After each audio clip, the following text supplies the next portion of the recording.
any business minors?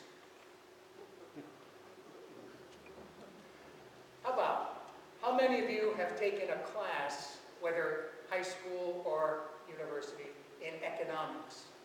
A lot of hands. Economics is a word that comes from the Greek.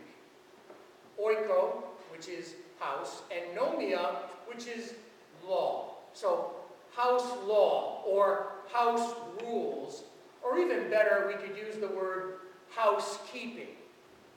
Whenever we friars or priests get together for a conference or a retreat, and there involves an overnight or a few overnights, at the very beginning, the opening talk or conference, someone in charge comes to the microphone and says, I just have a few housekeeping rules.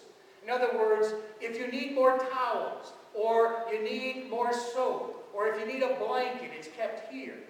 And at the end of the conference, or at the end of the retreat, please take your dirty linens and put them all in the one pillowcase and put them outside your door.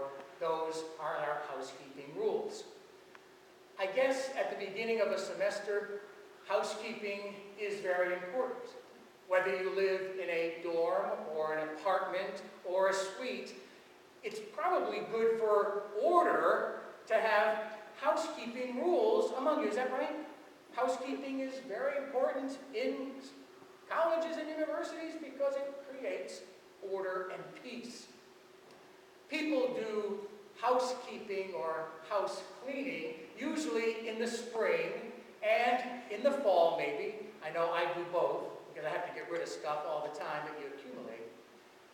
But housekeeping sometimes needs to be done here, inside our own hearts and our own lives, right? Because invariably, at times in our lives, we all feel this way. Here's the universe, here's us, and here's the world. And sometimes we feel that we are the center of the universe and the world revolves around us, right? Heard a story once about a former governor of Pennsylvania. Looking to be re-elected, he was going to a chicken barbecue. He gets in the line and he gets to the front and there's the person doling out the chicken, and he realized he was really starving. He hadn't had breakfast or lunch, and the chicken got put on his plate and he asked for a second piece and the woman said no. And then he got on his high horse because he was so hungry. He said, "Excuse me, madam." He says, "But do you know who I am? I'm the governor of this state." She said, "That's nice. Do you know who I am? I'm in charge of the chicken. Move on." First rule of humility. Humble pie. When we make it ourselves and eat it ourselves, it's much more tasty than having someone ram it down our throats. Right?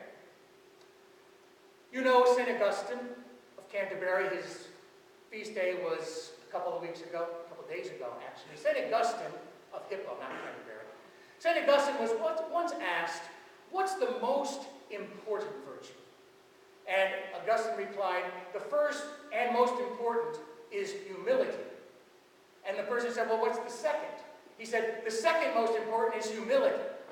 And they said, well, what's the third most important? He said, the third most important is humility. Let's hear a word about humility, maybe a few definitions. Humility is understanding that something is not wrong with another person simply because he or she doesn't like you. Humility is accepting the fact that another's preference for McDonald's cheeseburger versus your preference for a Wendy's double Baconator does not put the two of you on different planes of human worth.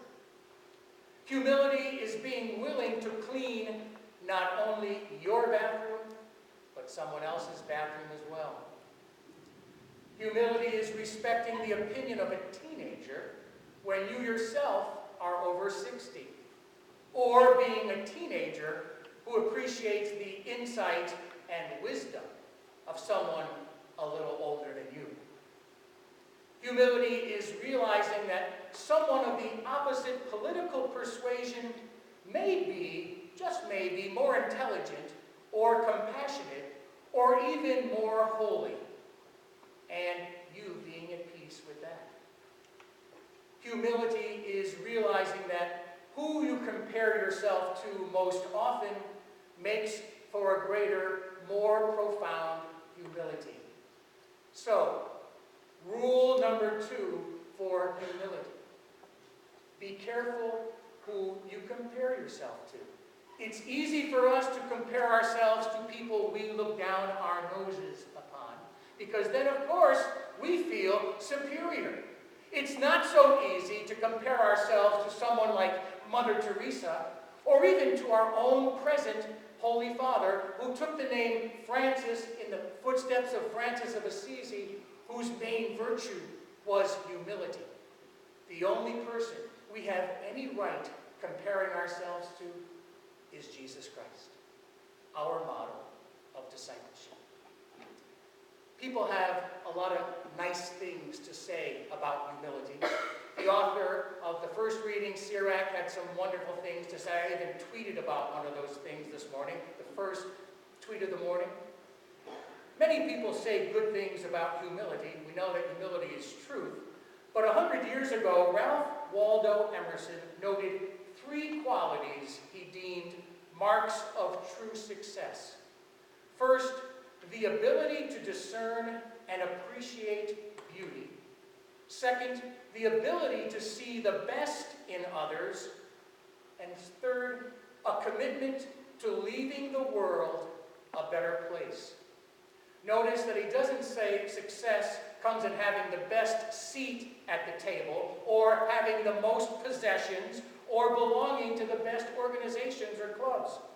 He says that success comes with appreciating God's world, developing loving relationships with God's people, and last, working to improve God's world.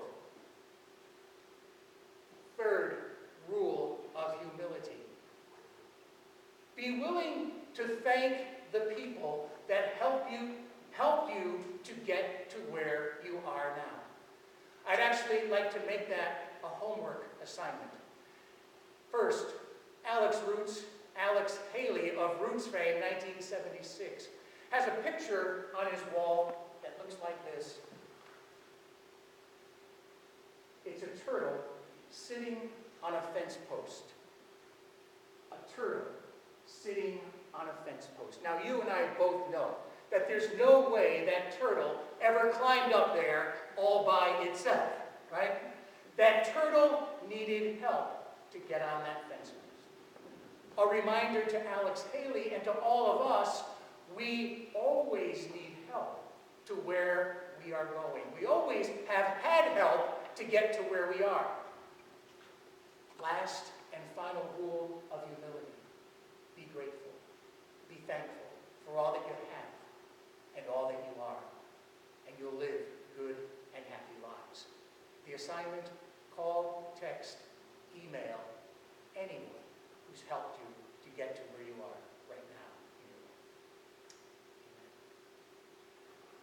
Amen. And now, if we can do it in between thundering, a word from our beach retreat sponsors.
Now, open your songbooks to page 8. If you'll join me in professing the faith.